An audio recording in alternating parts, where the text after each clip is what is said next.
Hello everybody, welcome back to the channel. It is Saturday, which means it's time to publish all new content to the Concept Bay platform. So let's take a look at all the new goodies now available to the Concept Bay members. Now, before we begin, I gotta address some peculiarity that happened last week. For those who are actively following these updates, you may or may not have noticed that last Saturday there was no update video. Now, I tried to keep a strict schedule, but sometimes something may happen along the line that will interfere with the whole schedule. Something that is so powerful and so magnificent, and yet wields immense destructive power, an event engaging in which will require months of physical rehabilitation and years of mental counseling, all experienced within a span of but a single week. An event so passionate and thunderous, a worldwide holiday is declared every time it happens. And the event I am talking about is, of course,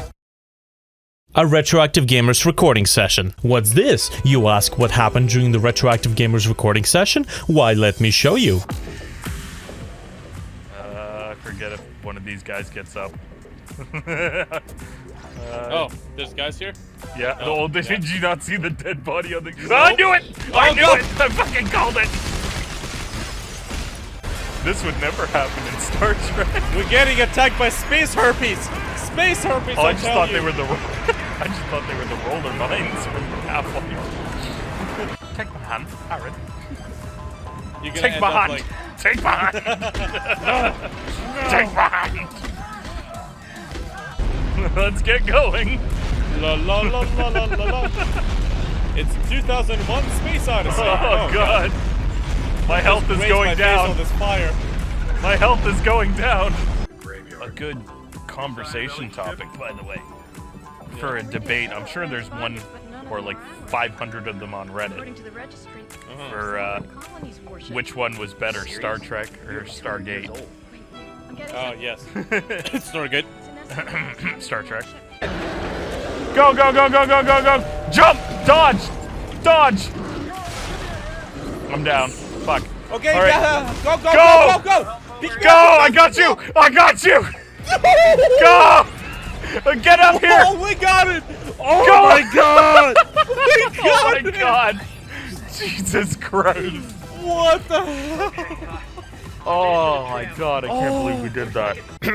Check out retroactivegamers.com for more. So, now that my shameless cross promotion is over, another reason why I couldn't really upload is actually because we have no internet connection. That's right, this freaking virus is really making it difficult for all of us. The infrastructure is crumbling, man. The 2-decade-old cabling infrastructure is crumbling right before our eyes in the face of this pandemic. In any case, back to business. Let's go ahead and take a look at all the content that is now available on the platform. And because I have recently just finished setting something up super awesome for the production of these games, I'm going to start with the Retroactive Gamers project. Let's take a listen.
What you've just listened to is an ambient soundtrack for one of the sections in RTAG Rise project. I had finally set up the music station along with a secondary computer to record the screen and the audio, and that means that now I can finally start working on the music alongside with all the visual and programming for my games, which is why you're gonna see quite a lot more music videos pop up in these content reports.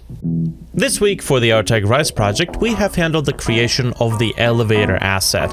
This is an asset that is very unique to the older parts of the facility within which the game takes place. As a matter of fact, these are all the decommissioned testing chambers where the players are going to be exploring the older challenges, or otherwise the side missions or side challenges. This is effectively a level end or level transition object. It counts how many players are located within its bounds and opens up the doors and plays the animation. And to indicate how many players are inside, there is a small bar counter resembling the same bar counter that counts how many switches have been flipped that we've taken a look at last week. And this bar counter tells the players how many are inside of the effective range, because the elevator will immediately transfer you to the next level when you enter it and let the bar fill in completely. The premise of these elevators and the premise of the older chambers takes inspiration from the Portal 2 series, where Aperture Science has the main floor with the modern labs, and then deep underground you have the older 80s and 50s and 60s styles labs. I really like that idea. The modern parts of the facility for this game are equipped with portals, which the players will be able to take from level to level. As we are treading closer and closer to the same point in development progress as I was in GameMaker Studio version of this project before I started migrating it to Godot Engine, I can't help but recognize the awareness of the fact that soon enough, when I run out of all these basic core gameplay assets that have to be rebuilt and reprogrammed in Godot Engine, most of the game development from then on will actually be heavily dictated by the story. What level layouts, what enemies, what characters, what environment items are all going to be dictated by the story of the game.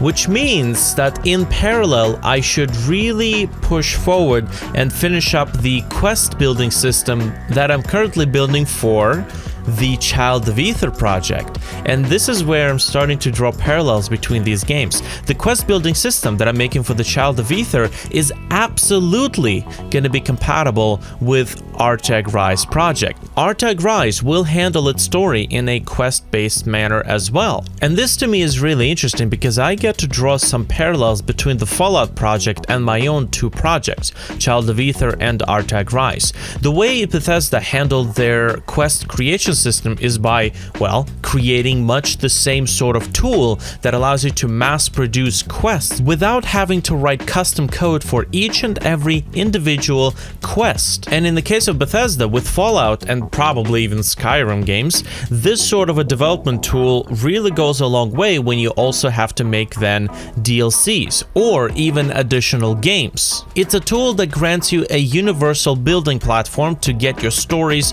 from paper into the game with little to no effort, after you put enough time into the development of the tool, of course. And this tool is scalable. Not only is it useful from within a one single project confines, it is also useful outside for creating external DLCs or even working on other games. And I can't help but recognize the usefulness of the quest building tool, which I'm currently working on for the Child of Ether project, to be useful in many of my other games. So due to this, you will probably see me make a lot more progress on the Child of Ether project, because I think now multiple projects will be dependent on that very same quest building system. The rest of the development time for this week has been spent writing music for the project. There's quite a lot of experimentation that goes into these, but ultimately I try to match the mood and describe the situation of the plot using the instruments I have available at hand. I'll try to include the clips of the music I write for these projects as little teeny bonuses within these content update videos. That's about it for RTAG Rise project. Let's go ahead and move on to the next bit of content.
I have upgraded my music production system. The computer that I was making music on was approaching the Rosetta Stone levels of ancient technology. So having set that up and having set up a secondary computer to actually record the screen and audio on, I came up with an idea for this retro wave-ish soundtrack. Now, I don't know if the retro wave sort of genre will be entirely present throughout the whole game. I did kind of like the way this idea sounded, and who knows, maybe the soundtrack will make it into the final game. I thought it was kind of interesting. I honestly hear more of an EDM, hard electro sort of sounds and music playing in this particular game. Something more akin to electronic dance music, which is why now I'm listening to a lot of that particular genre, picking out the music that I like and try to decompile, learn, and borrow some things from these tracks that I really like and put them into my own soundtracks.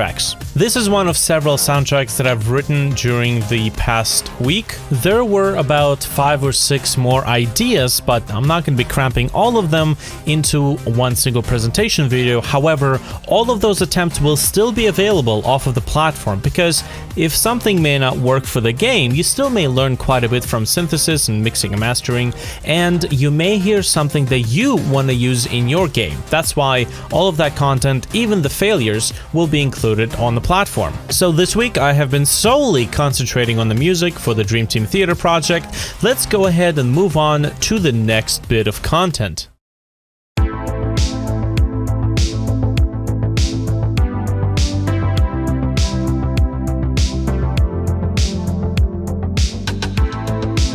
For the Child of Ether project, we continue the soul-crushing, back-breaking, monumental task of creating a built-in quest creation toolset, which will allow us to easily craft the stories and quests and deploy them into the game at any point in time, so that we spend less time programming the quest and more time creating new and interesting stories to follow. We're making little baby steps towards making that a reality, and with this week, what we have done is achieved the ability to save all the node connections between one another. So in this case, we have the NPC dialogues and we have the player dialogues, and these connections, which dialogue leads into which other dialogue piece, otherwise known as a quest node, these connections are now being saved, which is a process of writing the code that loops through entire array of all the quest nodes, determining its type, determining its output and whatever it's connected to, saving that to a JSON data structure, and then saving that to a file.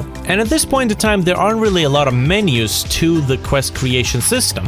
We have the quests, quest tasks, quest items, which are background quest completion markers, and the quest nodes themselves. But the thing is that every time you add a quest or remove a quest, add an item, rename the item, remove the item, there's a whole bunch of menus that have to update themselves in the meantime, which means that you have to keep track of what those menus were selecting before they have been updated, and then you have to reselect them again. So there's quite a bit of upkeep that goes into creating a system like this, making sure that when you update one little thing, the whole thing doesn't come crashing down. But fret not, all is well.